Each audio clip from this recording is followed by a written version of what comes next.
반갑습니다. 성주준입니다. 일전에 제가 문다혜 씨의 개인사에 대해 가지고 말씀을 좀 드렸었죠. 그런데 그때도 강조를 드렸습니다만 이거는 그냥 단순한 개인사가 아니다. 왜냐하면 대통령의 딸이기 때문에 그것 자체가 이미 공인 가운데 공인이다. 그러니까 문다혜 씨한테는 자기와 관련돼 있는 어떤 사사로운 이야기들 뿐만 아니라 사적인 이야기라고 하는 것 자체가 존재할 수가 없다라고 말씀을 드렸었죠. 사실 그렇기 때문에 뭐 민주당 쪽에서도 마찬가지 아닙니까? 민주당 같은 경우는 심지어는 없는 얘기까지도 있는 것처럼 만들어내 가지고 사생활이다 뭐다 뭐 그런 거 없이 다 파헤쳤던 게 민주당이잖아요. 박근혜 전 대통령 때 기억나시죠? 그쵸? 뭐 진짜 입에 담기도 싫은 뭐 그 뭐 약부터 시작해 가지고 뭐 성적으로 막 그런 얘기부터 시작해 가지고 거울빵이 됐거나 뭐다. 그런 것들 할 때 대통령으로서 무슨 뭐 사생활 이런 거 따졌습니까? 택도 없죠, 그렇죠? 대통령인데 뭔 놈의 사생활이 필요해? 이딴 식 아니었어요. 심지어 박근혜 전 대통령뿐만 아니라 정유라 씨도 마찬가지 아니었습니까? 정유라는 뭐 생각해 본다면은 그냥 민간인인데 그 민간인에 대해 가지고 아들 딸들이 무슨 뭐 유치원을 다니는지 그까지만 쫓아가 가지고 난리를 치고 심지어는 이제 그 정유라 씨가 애를 이제 그 낳고 난 뒤에 병원에서 휴식을 하고 있을 때 그까지 이제 찾아가 가지고 기자들이 막 인터뷰를 하려고 하고 그랬던 게 다 지금만 있지 않습니까? 그때는 무슨 뭐 사생활이라고 하는 게 존중이 됐나요? 없었던 이야기까지도 있는 것으로 만들어내 가지고 박근혜 전 대통령과 정유라 씨를 탈탈 털었던 언론들. 그것뿐만 아니라 김건희 여사에 대해서도 마찬가지였죠. 그렇죠? 지난 대선 기간 동안에 무슨 뭐 김건희 여사가 과거에 뭘 했다라든지 응? 아니면 무슨 뭐 외모가 뭐 어떻게 됐다라든지 이런 진짜 저질스러운 얘기들을 했었을 때 그때는 뭐 사생활에 대해서 얘기를 했습니까? 택도 없죠. 그렇죠? 그냥 대통령 후보가 되겠다라는 사람이 아니기 때문에 모든 것들을 다 털어도 돼. 이게 언론들이 보였던 반응 아니었습니까? 근데 우리가 지금 문다에 대해서 제기하고 있는 문제는 무슨 뭐 과거에 문다혜가 어디 뭐 술집에서 일했냐? 문다혜가 무슨 뭐 시술을 받았냐? 이런 거를 지금 우리가 얘기하고 있는 게 아니잖아요. 근본적으로 문다혜가 가지고 있던 우리에 대한 의문이 뭐였습니까? 이 사람이 분명히 이혼을 했다라고는 하는데 이혼했던 그 시점 자체가 어떻게 된 게 우리가 보기에는 맞지가 않다라는 것이죠. 그렇죠? 뭐랑 맞지가 않은 거예요? 청와대에 거주했다라고 하는데 그 청와대 관저에서 거주할 때 남편이었던 서모 씨 두 사람이 같이 거주를 하고 있었다라고 하니까 이게 납득이 안 되는 거 아니겠습니까? 이혼했다라고 하는 사람이 어떻게 된 게 같은 한 지붕 아래서 살 수가 있으며 이혼을 했다라고 하면은 서모 씨 같은 경우는 민간인인데 민간인이 무슨 자격을 가지고 그 대통령 관저에 가서 삽니까? 만약에 관저 자체가 문다혜 씨 것이었다. 청와대 자체가 문다의 것이었다. 대통령이 문다혜였다. 라고 한다면 그냥 뭐 서모 씨가 같이 들어와 가지고 사는 거를 동의할 수 있다라고 할지라도 대통령이 문재인 아니었습니까? 대통령이 문재인인데 이혼한 전 사위를 갖다가 미쳤다고 대통령이 거기 같은 관저에 지낼 수 있도록 하겠냐고요. 그러다 보니까 자연스럽게 의심이 되는 게 뭐였습니까? 이게 위장 이혼이었던 거 아니냐라는 것이죠. 그런데 이번에 추가적으로 검찰이 밝힌 내용을 들어보니까 사실상 그 위장 이혼이라고 하는 거 이혼을 둘러싸고 있는 의혹이 점점 더 지금 더 커지고 있는 그런 상태인데 어떤 얘기가 이번에 추가적으로 공개가 됐냐? 청와대 직원이 문다의 가족을 위해 가지고 태국에 직접 가가지고 집을 매입하는 걸 도와줬다라는 거예요. 이게 도대체 무슨 소린지를 보니까 2019년도에 곽상도 전 의원이 문다혜 씨 가족이 태국으로 이주한 거 이거에 대해서 의혹을 제기했었습니다. 당연히 비상식적이니까. 아니 지 아버지가 대통령인데 대한민국을 떠나가지고 태국에 가서 이주한다는 게 상식적이지 않잖아요. 뭔가 그러니까 타이이스타jet과 관련돼 있는 의혹이 있는 거 아니야? 이런 식으로 이제 곽상도 전 의원이 의혹을 제기했었죠. 그랬더니만 이 청와대 직원이라고 하는 사람이 직접 이상직이랑 지속적으로 소통하면서 대응 방안까지도 논의했다라고 하는 게 검찰이 지금 그 정황을 포착했다라는 거 아닙니까? 실질적으로 지금 들어보니까 이상직이랑 22차례에 걸쳐가지고 전화나 메시지까지도 주고받았다. 이런 지금 얘기까지 나오고 있는데 이 직원이라고 하는 사람이 뭐 하는 사람인지를 보니까 민정수석실 산하의 특별감찰 반장이었습니다. 민정수석실의 역할 자체가 뭐예요? 대통령의 친인척의 비리에 대해 가지고 파악하고 그거를 수사하는 게 민정수석실의 역할이죠. 그리고 그 산하에 있는 특별감찰 반 같은 경우는 아예 그 목표를 위해 가지고 만들어져 있는 곳입니다. 대통령의 친인척에 대한 비리 혐의를 수사하고 비리 혐의를 포착하는 그 반의 반장을 맡고 있는 신모 씨가 이 인간이 미쳐가지고 비리를 지금 측정하고 비리를 갖다가 수사하기는커녕 오히려 지금 비리를 도와줬다라고 하는 지금 혐의를 받고 있는 거예요. 이게 지금 말이나 되는 소리겠습니까? 미쳐도 이렇게 나라가 단단히 미칠 수가 있냐고요. 심지어 신모 씨, 지금 이제 그 특별감찰 반장이었다라고 하는 신모 씨 같은 경우는 대통령 친인척 관리 팀장까지 맡았었습니다. 이런 인간이 지금 뭐 하고 있는지 아시죠? 그렇죠? 맞습니다. 조국혁신당 어디 뭐 빼놓을 데가 없어요. 진짜 조국 이 인간 같은 경우는 조국혁신당의 당직자직을 지금 맡고 있는 상태예요. 그러면 우리가 여기서 충분히 의심이 되는 게 뭐겠습니까? 아니 생각을 해보십시오. 민정수석실 산하의 특별감찰 반장인 양반, 심지어 대통령 친인척 관리 팀장이라고 하는 양반이 비리 혐의에 대해 가지고 수사를 하고 관리하기는커녕 지가 나서 가지고 이상직이랑 수십 차례에 걸쳐 가지고 대응 방안을 논의하고 심지어는 태국에 직접 가가지고 집을 매입하는 것까지 도와줬다라고 한다면 아예 그냥 문재인 정부에서는 뭐가 판치고 있었다라는 거예요. 가족 비리가 판치고도 남았다. 아니 대통령의 친인척 관리 팀장과 특별감찰 반장까지도 이렇게 비리 혐의에 같이 들어가 있다라고 한다면 도대체 이 인간들이 못할 수 있었던 게 뭐겠습니까? 이러니까 우리가 자연스럽게 의심이 될 수밖에 없는 거예요. 어디까지 이 인간들이 썩었을 것이고 어디까지 도대체 부패할 수가 있는 것인지. 이번에 이제 그 또 이 신모 씨에 대해 가지고 재판이 있었는데요. 당연히 뭐 예상이 되는 것처럼 한마디도 하지 않았습니다. 묵비권을 이제 뭐 행사하겠다라고 하면서 증언하지 않았고요.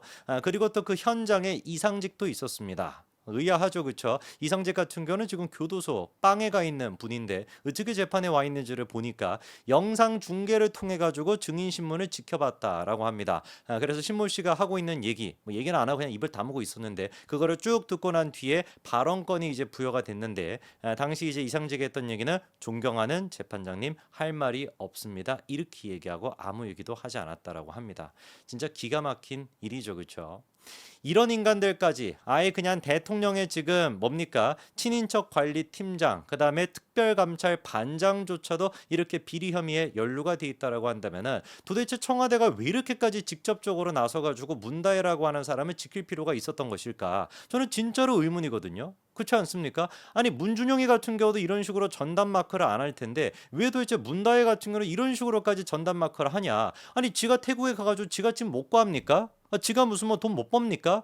뭔 놈의 감출 게 이렇게 많고 얼마나 도대체 수상한 게 많으면은 특별감찰 반장의 친인척 관리 팀장 역할까지 하고 있는 사람이 직접 태국까지 쫓아가야 되겠냐고요. 저는 이렇게 오바를 하면 오바를 할수록 오바를 했었으니까 이미 오바를 했었다라는 그 정도만큼이나 청와대가 조직적으로 나서가지고 문다혜에 대한 어떤 거를 감출 필요가 있었다 이렇게밖에 보이지가 않습니다. 그리고 그거 중에 가장 대표적인 게 제가 봤을 때는 이혼에 대한 사실이거든요. 문다혜 이혼 자체가 확인이 된 게 얼마 되지 않습니다. 이혼했던 지금 날짜까지도 구체적으로 안 나와요. 도대체 언론들은 뭐 하는 거죠? 언제 이혼했다 그 날짜조차도 특정을 못 합니까? 아니 이게 무슨 뭐 국가 비밀입니까? 국가 기밀이에요? 국가 안보에만 지대한 무슨 뭐 영향을 끼칩니까? 아니 뭐 문다혜가 지금 막 김정은이랑 결혼한 것도 아니고 김정은한테 프로포즈 받은 것도 아닐 텐데 아니겠죠, 그렇죠? 그 정도라고 한다면 국가 안보에 뭔가 문제가 될 수가 있겠지만 그리고 또 문재인의 어떤 그 연역을 생각해봤을 때 그럴 가능성도 어느 정도 있다고는 보이지만 아니 그게 아니고서 문다혜가 이혼을 했는지 말했는지 그게 도대체 뭐가 그렇게 중요한 정보라고 이거를 그렇게 조직적으로 나서가지고 꽁꽁 감추고 있냐고요. 일단 저희가 생각해 봤을 때는 2020년도 말에 이혼을 했을 거다라는 겁니다. 왜냐면은 2020년도 말에 청와대 관저에 기어 들어갔었을 때 그때 이제 반발하는 목소리가 청와대 내부에도 있었는데 그때 나왔던 얘기가 뭐였어요? 문다혜가 이혼도 하고 개인사도 있으니까 안타까우니까 그냥 관저에서 살게 해주자라는 거 아니었습니까? 적어도 그러니까 2020년도 관저에 들어가기 전에만큼은 이혼했을 거다라고 우리가 볼 수가 있죠. 근데 이게 또 기가 막힌 게 관저에 들어간 시점이 또 정확하게 이게 공개가 안 돼 있어요. 2020년도 말 이렇게만 되어 있지 몇 월에 들어갔는지도 공개가 안 돼 있으면 미친 나라예요 진짜로. 문재인 때 같은 경우는 얼마나 진짜 이게 말 같지도 않은 나라였던 것인지.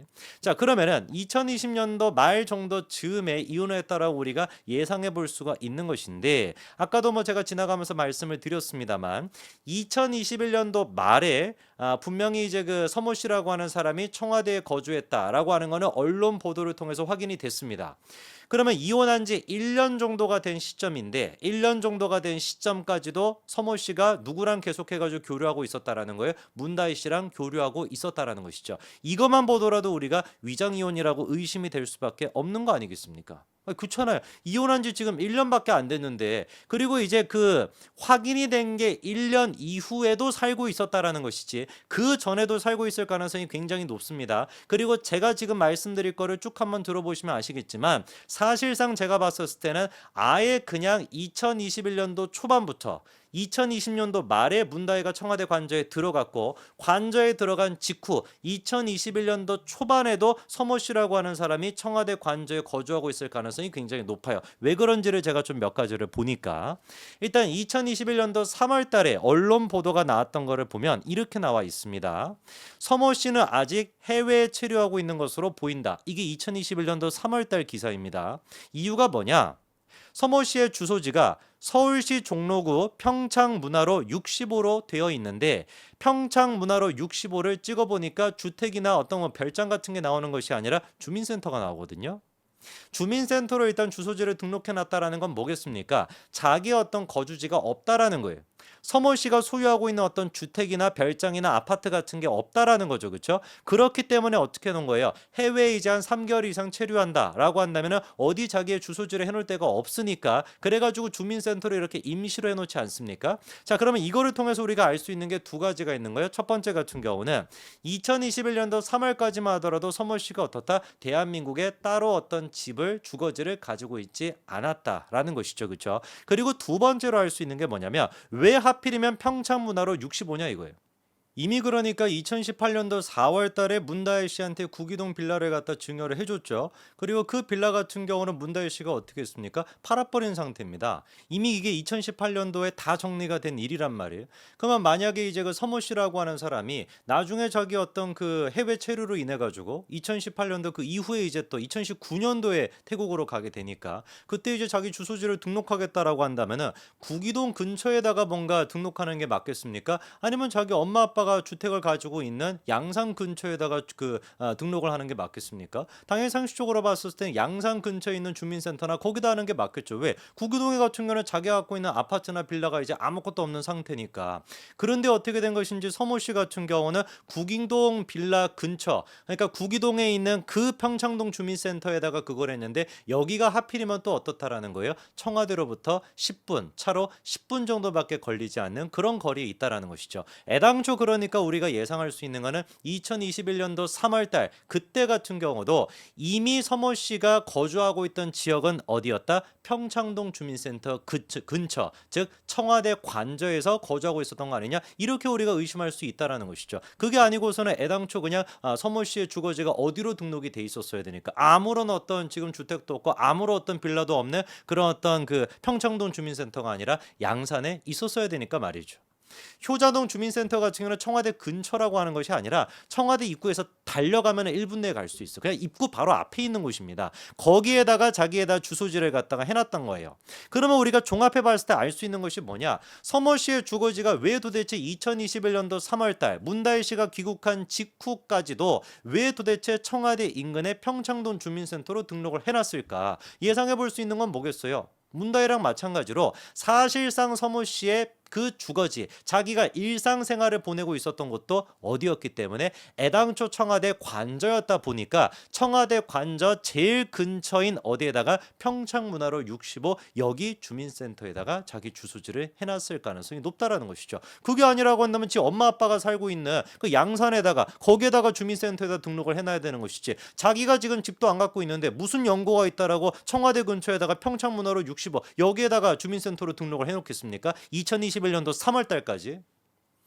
언론에 보도가 된 거는 2021년도 말까지 청와대 관저에 거주했다라는 겁니다. 언제부터 거주했는지는 나와 있지가 않아요. 앞만 찾아보더라도 우리가 확인할 수가 없습니다. 그러나 2021년도 3월까지 서모 씨의 주거지가 3월 이후로도 사실 주거지가 그렇게 됐을 가능성도 높고요. 3월까지도 마찬가지로 주거지가 어디였다? 청와대 근처의 주민센터에다가 자기 주거지로 해놨다라는 걸로 우리가 견주어 봤을 때 2021년도 초기부터 사실상 서모 씨가 청와대 관저에 살고 있을 가능성이 높고, 그렇다라고 한다면은 이혼한 직후, 이혼한 지 한 달, 두 달도 되지 않아 가지고 두 사람이 같은 공간에 거주하고 있었다라는 것인데, 이거를 도대체 우리가 어떻게 이해해야 되겠습니까? 제가 봤을 때는 이 이혼 자체가 그냥 우리가 생각하는 이혼이 아니라 다른 맥락의 위장 이혼이 아닌가라고 의심할 수밖에 없을 것 같습니다. 이거를 깰 수 있는 유일한 방법은 뭐예요?